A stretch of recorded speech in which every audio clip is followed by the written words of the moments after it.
Hi gang, as promised, here is the PowerPoint on differentiated instruction. This PowerPoint will cover a lot of what you went over in the module, probably some of what you got in your other classes. I'm going to try to pull it together for kind of the most important basic facts that you guys need. And I will point out to you when I've left information out. So as you're going through this, you might say, hey, I thought DI was something different. So that will help hopefully clarify things. The four basic elements of differentiated instruction are that they are data-based, or that it is data-based.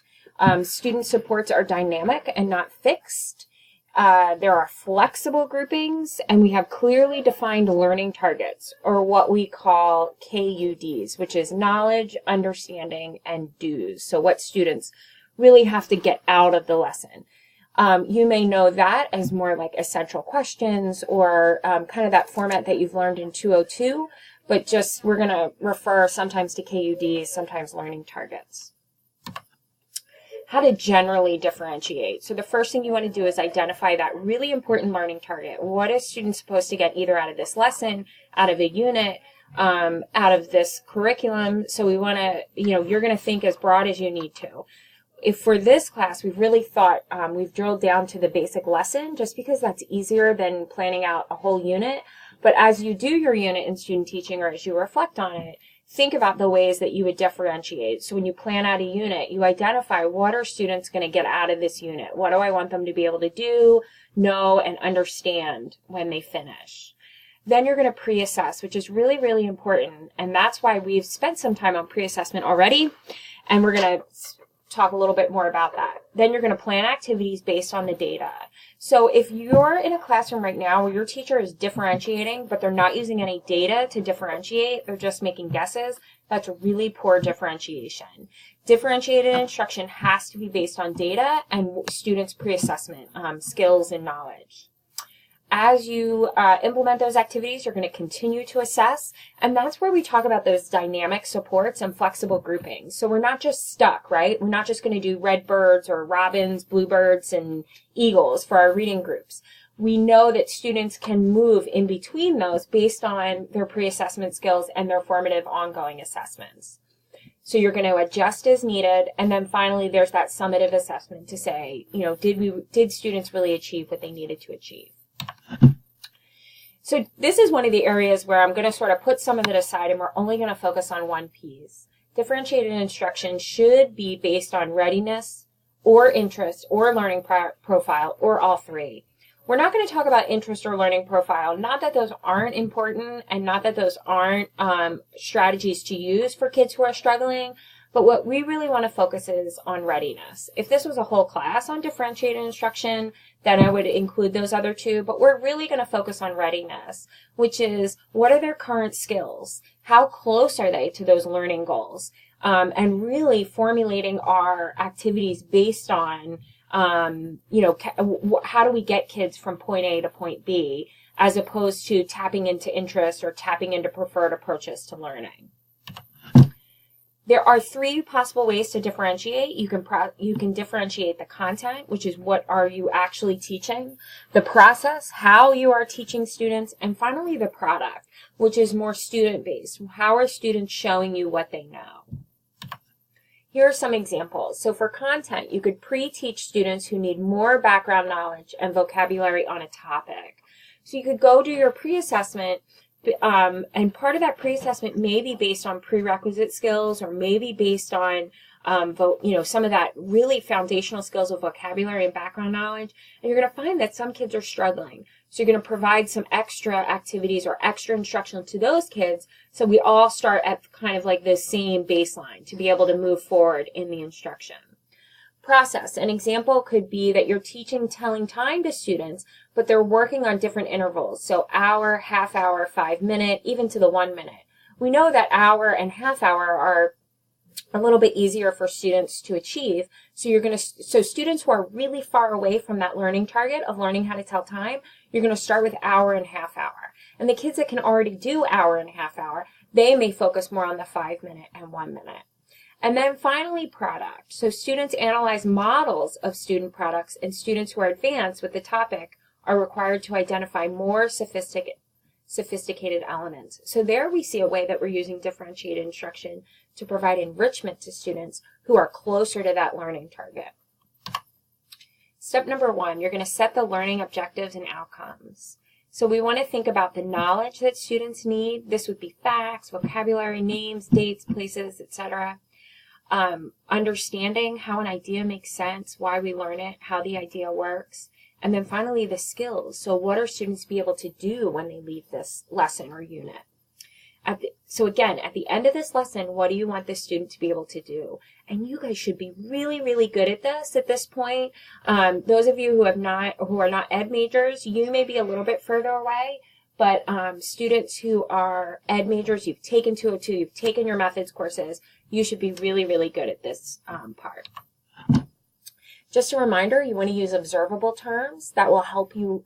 If you use observable terms, that helps you measure, and so pre-assess, formative assessment, and summative assessment much, much easier. Here's an example of how we might break down the knowledge, understandings, and do's. So knowledge could be just identifying what appropriate, here's the example is that report on a topic or text, tell a story, recount an experience with appropriate facts, relevant descriptive details, speaking clearly at an understandable pace. So we're basically asking students to report through a speech on a topic or text. So they have to identify the appropriate facts. They have to identify relevant details, descriptive details. So you can see I just broke down that learning goal, broke it into multiple pieces. And then finally, they should be able to explain why public speaking skills are important. And then they should be able to speak clearly, speak at an understandable pace, compose a public speaking piece given facts and details. So kind of that whole piece together. If this is something where you're like, that's not really how we learned it in 202 or our methods classes, that is totally fine. There are different ways to do this. This is just one approach. So if you want to just stick with what you know, I'm totally fine with that. After you identify those learning targets, you're going to pre-assess. So when we think about readiness, we want to think about how close they are to the learning goal. So you want to pre-assess information, but you also want to look at what is the previous lesson, some of those assessments that are interrelated. That might give you an idea of sort of that general idea of where students are. The pre-assessment should be related to the outcomes. It should be measuring what students can do. It should also look at what prerequisite skills they have. So that's something that's not really in the goal or the learning target. That's something you're going to have to think about. What gaps in knowledge do they have, and what do they know already? You want to think about these three considerations. So content is what is really important for the upcoming instruction. You can't get everything, and that's where we go down to number 3, which is time and easy. It has to be feasible. It has to give you a quick snapshot, but it really has to measure everything. So a lot of times pre-assessments to create them take a lot of work because we don't want them too big. We can't capture everything. We sort of really have to think about what's super important. And are you evaluating the right knowledge versus understandings and skills? And that's, if you've set your learning target, then you should be good with that. Here are some examples. So given the information, deliver a speech. Compose a public speaking piece when given facts. Speak clearly, understandable pace. So for this one, I would give students the facts, and I would say, write a 1-minute speech and give it to me. And then I would measure, are they speaking clearly? Do they have an understandable pace? So we're really focusing on the speech part of that. And then informal discussion or exit ticket to measure why are public speaking skills important. So really quick, just here's your exit ticket. Tell me one reason why we need to learn public speaking skills. And then all those identify and describe actions, that could be done by watching an example of a speech and identifying appropriate behaviors. So even though it's one learning target, we have 3 different pre-assessments that we're going to use. Quick and easy. The post-assessment or the formative assessments may take a different route, but we're all still going to sort of focus, right? So we may not use an exit ticket again, but but why public speaking skills are important is definitely going to be measured again. Use the data to drive instruction. So again, individual student gaps in knowledge and lack of skills, small group patterns and common errors, whole group. So this is where we're going to take those pre-assessment results and we're going to say, all right, where are students? What kind of groups do we need? Do we have one student who's super, rogue and needs a lot of instruction, or can we break it down into like similar groups? Often we think about flexible groupings with DI. There's certainly room for whole class, small group, and individual. And here are some examples of what you want to do.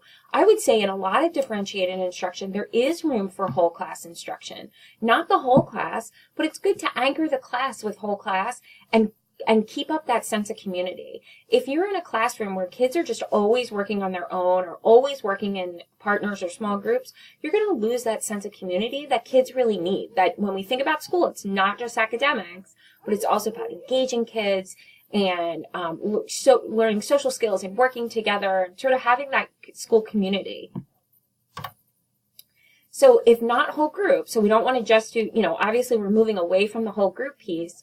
Some examples would be stations or centers, independent small group learning contracts, choice boards, menus. And you're going to learn about all of those when you do your differentiated instruction activity part 2, the choice board that you're going to work in next week. Then we want to think about, as we're doing these activities, providing ongoing assessment. So we know that we need assessment to drive our decisions. Otherwise, people might come in and say, why is, John doing this, but Lisa's doing something completely different?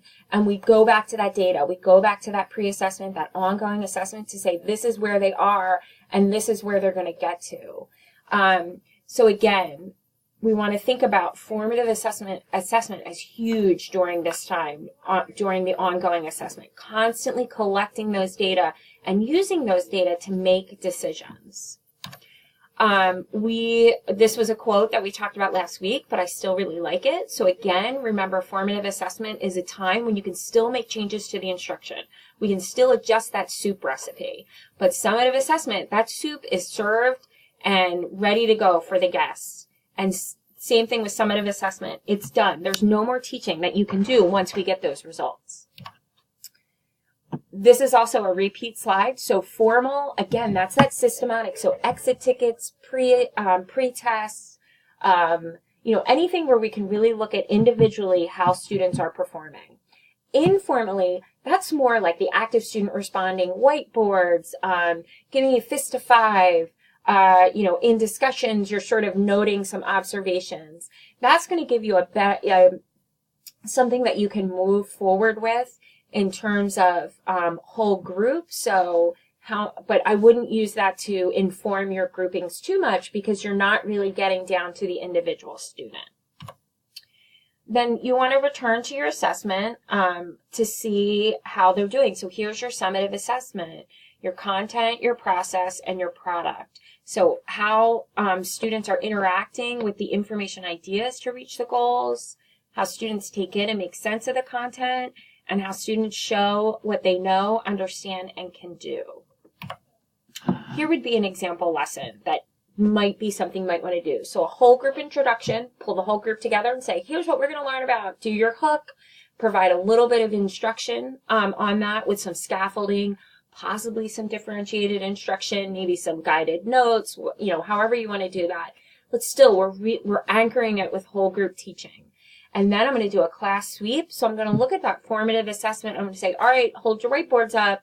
And did you get what I just taught in that whole group?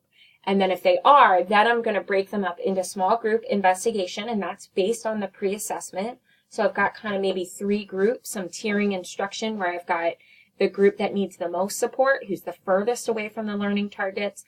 And then I've got that middle group who's almost there. And then maybe I have a group of kids who are beyond the learning target and need some enrichment. And then we're going to do some whole group wrap up, student level formative assessment. So we may do an exit ticket, and then you have some independent practice through homework. That's just an example though. So here's how you might do a lesson in social studies. So you can see we've got that whole group intro, whole group teaching, tiered small group investigation, whole group wrap up, and formative assessment. And that's it. So I hope you guys aren't too overwhelmed with information. Please email me if you have any questions. Thanks.